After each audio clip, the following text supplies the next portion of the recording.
Bom dia a todos a mais uma aula de fenômenos de transporte. Hoje é a aula 13 de fenômenos de transporte. Na última aula, aprendemos os conceitos de primeira lei da termodinâmica em regime permanente para compressor, bomba, trocador de calor e dispositivo de estrangulamento. Nesta aula aprenderemos processos espontâneos, enunciados da segunda lei da termodinâmica, processos reversíveis e irreversíveis e ciclo motor.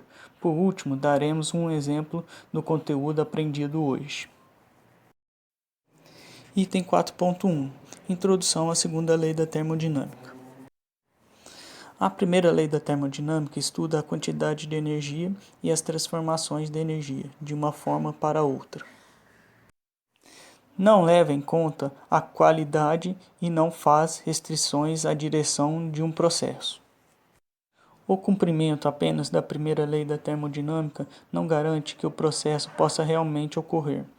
Essa inadequação da primeira lei, que não identifica se um processo pode ou não ocorrer, é resolvido pela introdução da segunda lei da termodinâmica. Quem é responsável por estes dois últimos itens é a segunda lei da termodinâmica, em que identifica a direção dos processos, além de afirmar que a energia tem qualidade bem como quantidade.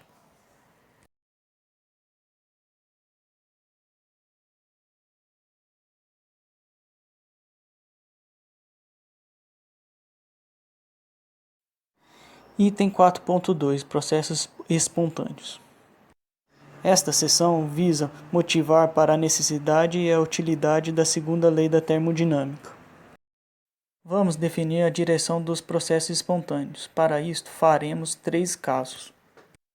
O primeiro é a transferência de calor espontânea de um corpo quente para um corpo frio. Inicialmente, o corpo tem uma temperatura Ti, que é maior que a temperatura ambiente T0. Como sabemos, o calor se transfere do mais quente para o mais frio, ou seja, ela retira a energia térmica do corpo e cede ao ambiente. Como o ambiente é muito amplo, a sua temperatura nunca modifica, pois para modificar precisaríamos de muita energia. Portanto, ao final do processo, o corpo terá a mesma temperatura do ambiente, T0, e o calor cessará de ocorrer.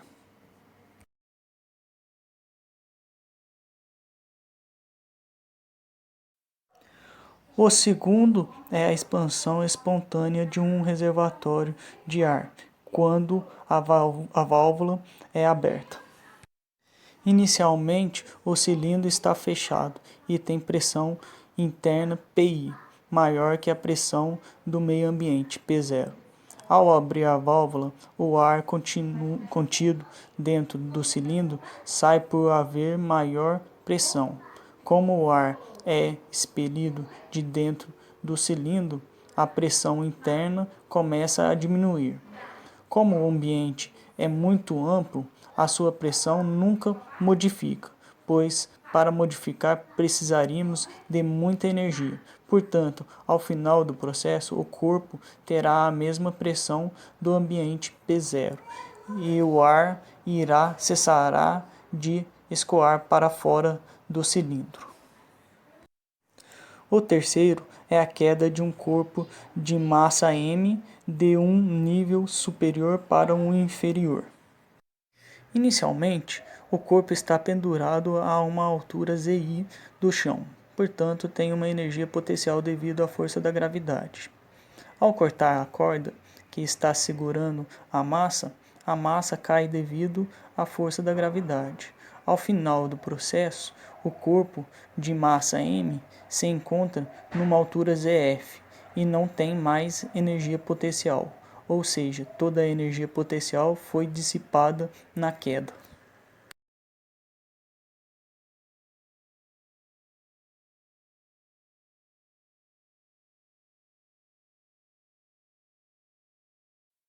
Portanto, os processos espontâneos possuem energias que são dissipadas ao meio ambiente, sem que elas sejam transformadas em trabalho. A discussão feita anteriormente pode ser resumida da seguinte forma: toda vez que existir desequilíbrio energético entre dois sistemas, existe oportunidade de gerar trabalho útil, que seria desperdiçado se fosse permitido ao sistema alcançarem o equilíbrio de maneira incontrolada. Exemplo: ao invés de permitir que o corpo da figura 4.1 se esfrie espontaneamente, sem produzir nenhum resultado útil, a energia pode ser entregue por calor a um sistema de potência, gerando trabalho. Os processos descritos na figura 4.1 são aqueles em que a direção da energia pode ser prevista sem maiores problemas. A segunda lei da termodinâmica é uma ferramenta indispensável para definir a direção do processo.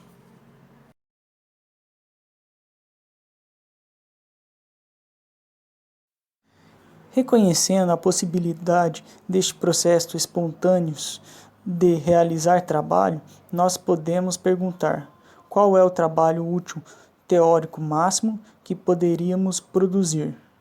E B. Quais os fatores que impediriam de obter o máximo valor?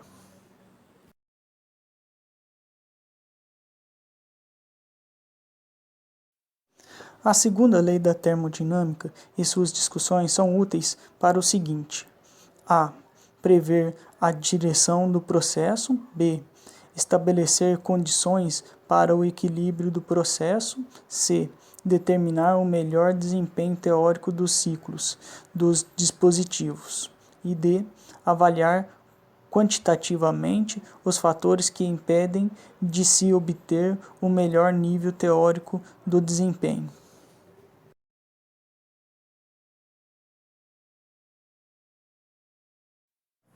Além disso, a segunda lei da termodinâmica é útil para a. Definição de escala de temperatura independente das propriedades de qualquer substância termométricas. B. Desenvolver meios para avaliar propriedades tais como energia interna e entalpia em termos de propriedades que são obtidos experimentalmente com maior rapidez.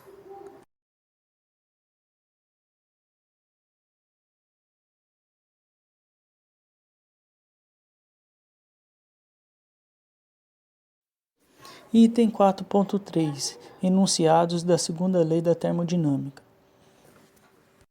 Os enunciados de Clausius e Kelvin Planck são os mais frequentes para definir o enunciado da segunda lei da termodinâmica. O enunciado de Clausius foi selecionado como ponto de partida para o estudo da segunda lei, devido aos seus ensaios e, portanto, fácil de ser aceito. O enunciado de Kelvin Planck é muito mais abstrato e tem a vantagem de preparar meios mais eficientes de trazer importantes deduções da segunda lei da termodinâmica, relacionadas com sistemas que realizam ciclos termodinâmicos.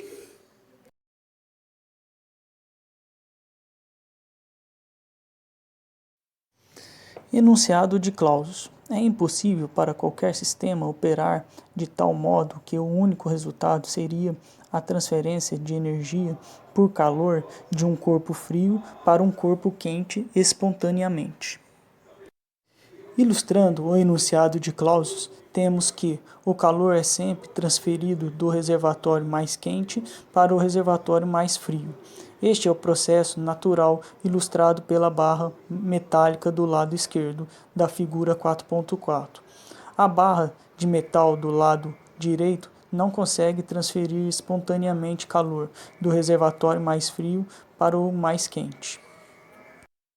O enunciado de Clausius não exclui a possibilidade de transferir calor de um corpo frio para um corpo quente. Entretanto, para que isso ocorra, é necessário haver outro efeito sobre o sistema.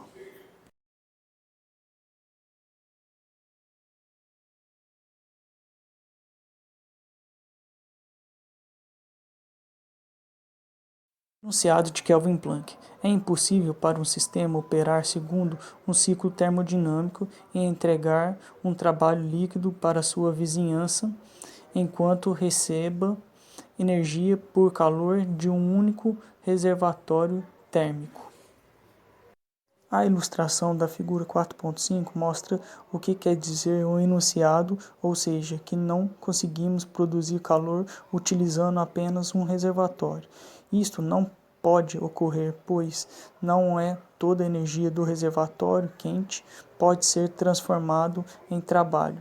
Existe uma parte desta energia da fonte quente que deve ser cedido ao reservatório frio e não transformado em trabalho.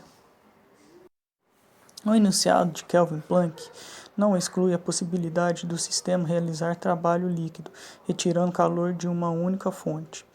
Ele só nega a possibilidade do sistema realizar um ciclo termodinâmico, retirando calor de uma única fonte e realizando trabalho positivo. Ou seja, trabalho do ciclo é sempre menor ou igual a zero, onde o símbolo de igual é para ciclo reversível e menor para irreversível. A equivalência dos enunciados de Clausius e Kelvin Planck pode ser demonstrado que a violação de um enunciado implica na violação do outro.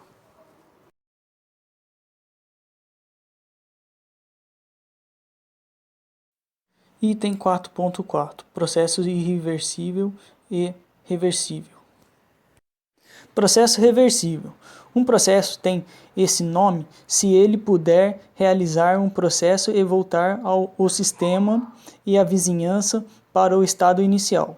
O processo reversível não ocorre na natureza, mas é um parâmetro a ser alcançado.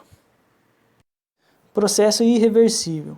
Quando o sistema e todas as partes de sua vizinhança não puderem ser exatamente restaurados aos seus respectivos estados iniciais, depois do processo ter ocorrido. Um sistema não é impedido de retornar ao seu estado inicial, porém a sua vizinhança não o retornará. Processo internamente reversível. O sistema é reversível e a sua vizinhança irreversível. O uso desse conceito em termodinâmica é para simplificar a análise e desenvolver modelos simples de situações complexas.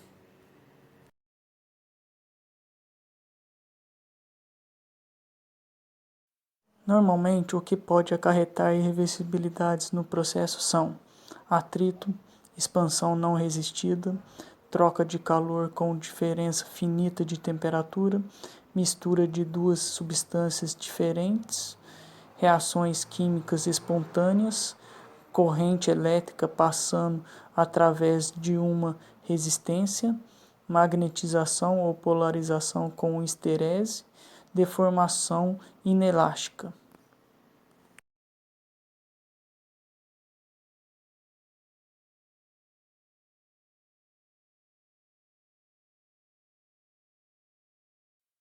Item 4.5 Ciclo.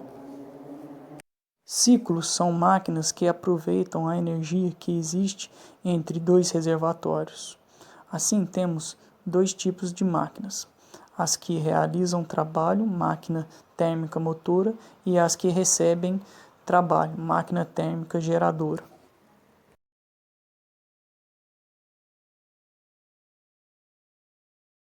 Primeiramente, estudaremos as máquinas térmicas motoras, máquinas que realizam trabalho. Observando a figura 4.6, vemos que a máquina térmica motora está colocado entre dois reservatórios, quente e frio. A energia na forma de calor que incide na máquina, QH, é convertido em trabalho, W, e a parcela de energia que não é transformado em trabalho é fornecido para o reservatório frio na forma de calor, QC.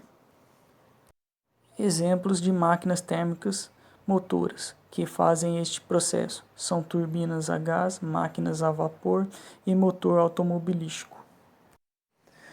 Se aplicarmos a primeira lei da termodinâmica na máquina térmica motora, tem-se que o calor recebido da fonte quente, QH, menos o calor fornecido para a fonte fria, QC, é igual ao trabalho. O calor recebido tem que ser sempre maior que o cedido para que o trabalho tenha um sinal positivo, ou seja, trabalho realizado pela máquina.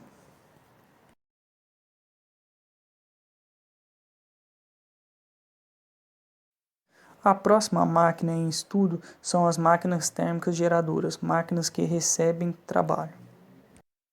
Da figura 4.7, vemos que a máquina térmica geradora está colocado entre dois reservatórios, quente e frio. A energia na forma de calor que incide na máquina, QC, mais uma parcela de trabalho recebido, W, forma a energia térmica QH, que é fornecido para o reservatório quente. Exemplos de máquinas térmicas geradoras que fazem este processo são geladeiras e frigoríficos.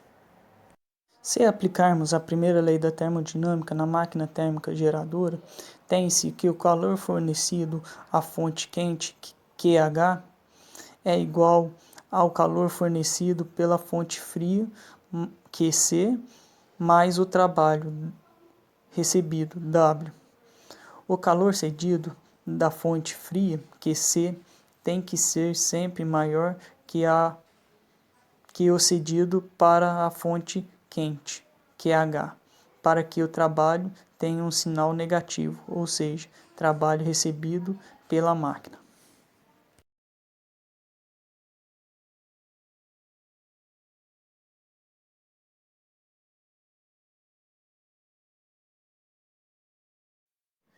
Item 4.6. Teorema para ciclos termodinâmicos.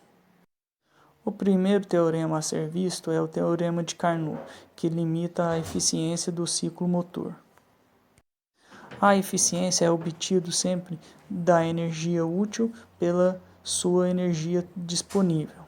No caso de motores, a nossa energia útil é o trabalho útil, W, e a energia disponível é o calor consumido no ciclo, QH.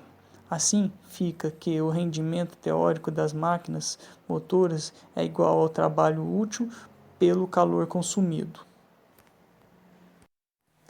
Aplicando a primeira lei da termodinâmica no cálculo da eficiência térmica, podemos obter a seguinte expressão: 1 menos o calor cedido para a fonte fria pelo calor recebido da fonte quente.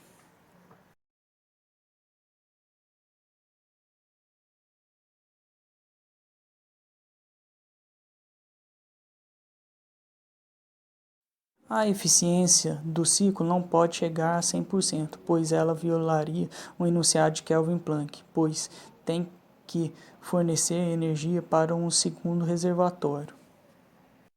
Para se obter a eficiência térmica do ciclo, não foi necessário identificar a natureza da substância dentro do sistema, especificar os tipos de processos que compõem o ciclo e se os processos são reais ou ideais.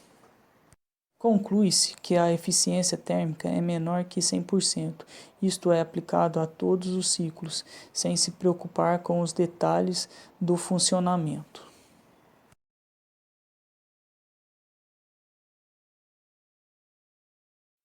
Surgem dois teoremas de Carnot para determinar o maior valor teórico. Primeiro teorema de Carnot diz que, entre dois reservatórios, um quente e um frio, é impossível construir uma máquina motora irreversível que tenha a eficiência térmica maior que uma máquina motora reversível. Segundo teorema de Carnot, diz que, entre dois reservatórios, um quente e um frio, todas as máquinas motoras reversíveis têm a mesma eficiência térmica.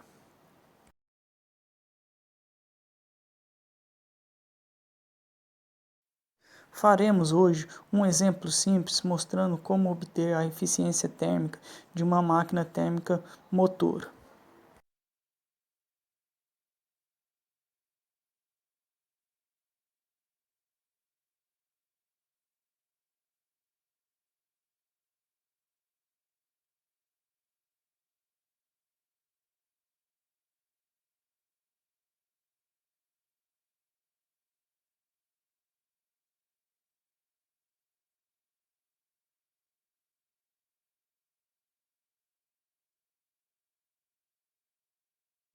Chegamos ao fim de mais uma aula. Qualquer dúvida, entre em contato por e-mail. E até a próxima aula.